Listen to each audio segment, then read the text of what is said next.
Bonjour à tous et bienvenue dans Cult & Click, une émission de qualité. On essaye en tout cas. C'est vrai qu'on n'en a pas toujours réussi. Et donc on est cette semaine avec notre ami Kair, qui est là toutes les semaines et tous les jours. Et moi-même, il n'y a pas l'ami Cardel, tout simplement parce qu'il ne voulait pas se faire méga spoil dans la vidéo précédente Game of Thrones. Ne vous inquiétez pas, cette vidéo est sans spoil. C'est uniquement... Il y a un petit spoil à la fin, mais voilà, on vous préviendra. C'est uniquement les informations sur Game of Thrones, donc ça n'a aucun rapport avec la vidéo précédente du leak, où là on expliquait tout de la saison. Voilà. Si vous avez envie de savoir, vous pouvez aller zioter cette vidéo. Par contre, attention, parce que c'est vraiment, vous saurez toute la saison. Pour ceux qui veulent uniquement les informations et donc teaser de Game of Thrones, mon cher Kair a préparé un superbe dossier. Et donc, on va commencer par quelles sont les premières infos. Alors, saison 7, c'est 7 épisodes. La saison suivante, ça en sera un petit peu moins, 6. Il n'y a plus que 13 épisodes, 15 heures de programme. Comment est-ce qu'on sait qu'il y a encore 15 heures ? C'est parce que l'acteur Ian Glenn qui joue Jorah Mormont a annoncé qu'il restait encore 15 heures avant la fin de Game of Thrones. Or, 13 épisodes, 15 heures, ça sous-entend donc qu'il y a des épisodes qui seront plus longs. Et c'est notamment les rumeurs qu'il y avait du côté de HBO. Voilà, ça c'est la première info. La série revient le 16 juillet aux États-Unis.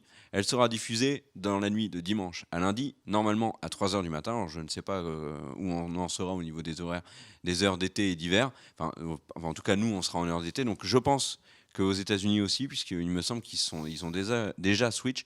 Donc, ça devrait être pour nous à 3h du matin. Diffusion française sur OCS le 17, très probablement. On n'a pas encore les dates. Donc, voilà pour la diffusion de Game of Thrones. Ça se terminera fin août. Donc ça va nous prendre l'été tout simplement en compagnie de Game of Thrones. Ce que l'on sait également, il y a un premier poster teaser qui a été diffusé, on va vous l'afficher à l'écran, un poster qui associe le feu et la glace, comme vous pouvez le voir. Donc c'est juste un hashtag GOTS7, donc pour nous prévenir qu'il y a la saison 7 qui va débarquer. Je fais rapidement parce que... Le sous-titre donc du livre, c'est Song of Ice and Fire, une chanson de glace et de feu. Voilà, et qui en fait serait l'image de la glace, Jon, le feu, Daenerys. Ou les dragons et les marcheurs blancs. Voilà. On verra, tout à fait. Mais donc voilà, on fait rapidement parce qu'il y a beaucoup d'infos. Et si c'est moi qui parle tout le temps, c'est parce que j'ai préparé et toi tu avais fait celle du leak. Donc j'explique pourquoi tu seras silencieux beaucoup dans cette vidéo. Autre chose, il y a un teaser qui a été diffusé, un teaser très réussi. Je vous invite à aller le regarder sur YouTube. Il s'appelle Seagulls et on y voit plein de choses. Alors il n'y a pas d'image de la série, c'est vraiment un montage où on voit les différents emblèmes de la série. Alors, vraiment un montage, un teaser très stylé. Je vous sautais dessus, pas maintenant mais après. On y voit donc les différents emblèmes des familles avec différents personnages qui parlent. Donc on commence par, je ne sais plus par qui on commence, mais il y a Daenerys, il y a Cersei qui parle. Voilà, il y a Daenerys qui parle, il y a le roi fou. Voilà, ils reprennent des éléments, tout à fait. 6 saisons précédentes. Tout à fait. Donc il y a Daenerys, il y a le roi fou, il y a Cersei qui fait référence notamment au meurtre de Robert Baratheon. Il y a Olenna Tyrell qui parle de l'empoisonnement de Joffrey. On a Jon et le teaser se termine par l'apparition d'un symbole qu'on a vu à 2 reprises, un symbole qui est utilisé par les marcheurs blancs et également par les enfants de la forêt qui font ce symbole lorsqu'ils ressuscitent le roi de la nuit en fait, qui devient donc le premier marcheur blanc. Ça c'est la première, c'est les infos sur le teaser. Quand il y aura des trailers, on vous fera des vidéos spécifiques d'analyse des trailers. Passons maintenant au casting de cette saison 6. Alors vous allez me dire, je ne vais pas vous parler de ceux qu'on connaît, non, je vais vous parler de nouveaux. Première information, il y a 2 acteurs qui ont rejoint la saison 7 de Game of Thrones, qui sont des acteurs relativement peu connus et qui vont probablement jouer des seconds rôles. Il y a Paul Ward, qu'on avait vu dans Viking et dans Penny Dreadful, et il y a Joseph Quinn, qui est légèrement plus connu, qui a joué dans une série qui s'appelle Dickensian, et dont on a la photo de l'ami Joseph Quinn. Il y a un autre acteur, et c'est le plus connu, qui rejoint cette saison 7 de Game of Thrones, c'est Jim Broadbent. Donc ça, c'est l'ami Joseph Quinn. Jim Broadbent, il est connu notamment, il a joué dans plein de trucs, et là, il sort très bientôt un film avec Charlotte Rampling. Mais Jim Broadbent a joué dans 2 Harry Potter, qui sont donc Le Prince de Sang Mêlé, je crois, et un des 2 derniers. Pendant qu'on voit le retour de l'acteur qui joue Gandalf. Oui, c'est pas du tout celui-là. Ça, on en parle après, et ça, c'était le spoil. Donc, navré. Jim Broadbent, il a annoncé publiquement quoi ? Il a annoncé son rôle. Il va jouer un maître. Alors, il y a plusieurs théories. Donc, c'est un maître à la citadelle qui va être proche de Sam. Il y a plusieurs théories. Celle qui est le plus plausible, c'est qu'il devrait jouer le maître Marwyn, qui, dans le bouquin, a un rôle très important auprès de Sam, mais aussi auprès de Daenerys. À un moment donné, il va rencontrer Daenerys. Autre personnage qui intègre la série dans la saison 7, une actrice qui s'appelle Megan Parkinson. Elle n'est pas connue, mais le rôle qu'elle joue est très important. Comment on le sait ? Ça, c'est avec les photos de tournage. Megan Parkinson joue le rôle d'Alice Karstark. C'est ce qu'annonce le site Watchers on the Wall. Alice Karstark, c'est qui ? C'est la fille du Lord Richard Karstark, qui était un proche de Ned Stark, qui a rejoint Robb dès le début de la rébellion. C'était un des premiers à dire que Robb était le roi du Nord, sauf qu'il a trahi Robb et que Robb l'a fait exécuter. Bon, la trahison est un petit peu... mais en tout cas, Robb a été très dur avec lui, il l'a exécuté, ce qui explique que les Karstark ont ensuite rejoint les Bolton. Sauf que là, on verra ce que Alice Karstark, je ne vais pas vous le dire, dans cette saison 7. Toujours est-il que Megan Parkinson devrait jouer donc une des filles Karstark, qui est très importante dans le livre. C'est une rousse, donc ce sera forcément une ex de Jon. D'accord. À propos de... C'est pas un spoil, c'est juste une vanne. Puisqu'on parle de roux, passons sur Ed Sheeran. Donc le chanteur Ed Sheeran intègre la saison 7 de Game of Thrones. Alors, ne vous emballez pas, il ne va pas avoir un grand rôle, on le verra à l'écran quelques secondes. On ne connaît pas encore le rôle qu'il va avoir, il a juste dit que c'était un rôle cool, donc potentiellement il ne va pas mourir, en tout cas on l'espère pour lui. Pourquoi est-ce qu'il rejoint le casting ? La prod a expliqué, donc Benioff et Weiss ont dit que Ed Sheeran en fait était très apprécié par beaucoup de membres du casting et notamment par Maisie Williams qui joue Arya Stark, qui est une immense fan du chanteur, qui au passage a perdu aujourd'hui, donc au moment où on enregistre la vidéo, son record d'écoute sur Spotify. Il a été battu par Drake. Voilà, plein d'infos là, blam, ça fusille, enfin ça mitraille plutôt, ça fusille pas. Et Ed Sheeran donc va jouer une scène avec Arya Stark, et l'idée en fait de la prod, et ça c'était ce qu'il souhaitait faire depuis un moment, c'était de l'intégrer dans une scène et de faire une surprise à Maisie Williams. Donc voilà pour Ed Sheeran. Autre guest de poids, c'est Conor McGregor, c'est un mi-lourd. Ouais, mais n'empêche qu'aucun de nous deux, même ensemble, on irait lui chercher des noises. Conor McGregor, qui est à l'affiche là en photo, qui est un champion de Free Fight UFC, qui est une méga star, puisqu'actuellement il est en train de négocier un combat contre Floyd Mayweather, qui est le boxeur actuellement le plus célèbre.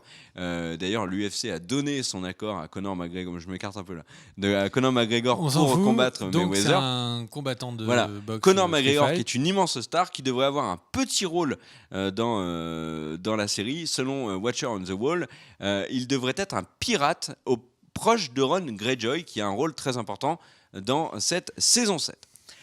Passons maintenant sur les personnages qui vont revenir. Petit spoil, fermez vos yeux, fermez les oreilles, c'est petit. C'est tout petit. Voilà. C'est tout Gendry, alias donc l'acteur Joe Dempsey, alias Gendry, revient dans la série. On ne vous dit pas pourquoi. Toujours est-il qu'il a été vu sur le tournage. Donc Gendry, beaucoup de gens se demandaient ce qu'il était venu. Et on l'a laissé sur une barque. Visiblement, la barque a touché un caillou et Gendry a retrouvé la terre ferme. Donc Gendry est de retour dans la série. Autre information. L'acteur David Bradley, qui joue Walder Frey, donc le méchant Frey, qui est assassiné à la fin de la saison 6 par Arya, est également au casting de la saison 7. Vous allez me dire, mais pourquoi ? Il y a plusieurs théories. La première, c'est un flashback. La deuxième, et c'est plus probable, c'est juste pour ses obsèques. Donc ça, c'est une info. Voilà, vous pouvez déjà l'avoir oublié, c'est pas très grave. Autre information. L'acteur Freddy Stroma, qui a eu un rôle immense dans la saison 1 de la série Unreal, était dans la saison 6 le frère de Sam. Eh bien, il ne sera plus le frère de Sam dans Game of Thrones, puisqu'il a annoncé qu'il ne serait plus dans la série. Donc il est passé à autre chose, et voilà, donc ils ne l'ont pas rappelé. Globalement, ce que l'on sait également avec les photos de tournage, c'est que Jorah est toujours là, Thoros est toujours là, Dondarrion est toujours là, Le Limier est toujours là, etc. Benjen est toujours là. J'ai envie de dire, sans surprise. Passons maintenant aux 2 dernières infos. Oui, ça a été rapide. Les 2 dernières infos. Il y a eu un possible spoil de Maisie Williams sur l'avenir de Sansa. Sauf que personne n'y croit. Ça s'est passé à Austin lors du panel Game of Thrones, où il y avait, à côté de Maisie Williams et donc de Sophie Turner, Benioff et Weiss, qui sont les 2 showrunners de Game of Thrones. Et Donc c'est dans un festival qui s'appelle South by Southwest. Il posait des questions aux acteurs et il y a un membre du public qui a remarqué à juste titre que Sansa n'était plus rousse, donc Sophie Turner n'était plus rousse, mais blonde, qui était sa couleur de cheveux naturelle. Et ils ont dit à Sansa, mais dis donc Sansa, enfin à Sophie Turner, mais dis donc, pourquoi est-ce que tu es blonde ? Et Maisie Williams a pris la parole et a dit, c'est parce que Sansa est morte. C'est très probablement du pipeau. Il y a plein d'éléments qui ne donnent absolument aucun crédit à cette théorie. La première, c'est que Maisie Williams n'a jamais fait de spoil aussi bourrin ever, et elle va pas le faire devant quand même les 2 showrunners de la série, ça le ferait pas. Et on va juste rebondir en disant qu'il y a eu un leak qui était tellement massif et qui a été tellement décrié par tout le cast, et donc là on renvoie à la vidéo qu'on avait fait pour ceux qui ont envie de le connaître, mais globalement le spoil était tellement violent sur tellement l'ensemble de la saison que une grande partie du cast a réagi négativement en disant il faut pas spoiler comme ça, c'est pas bien, etc. Et donc on peut imaginer que Game of Thrones se retrouverait à vouloir balancer des fausses informations pour créer le doute, qu'il reste une certaine surprise et qu'il puisse quand même garder une partie des auditeurs, parce qu'on se souvient quand les premiers épisodes de la saison 6 avaient leaké, ça avait eu un effet désastreux sur les audiences de Game of Thrones. Tout à fait. Et du coup, oui, mais alors là, c'était carrément les épisodes qui avaient été leak, donc du coup, les gens le regardaient plus en live. Quelques semaines, c'était pas genre 6 mois avant, il y a tout le résumé des histoires. Oui, mais là, le leak, il y a beaucoup de gens qui sont passés à côté.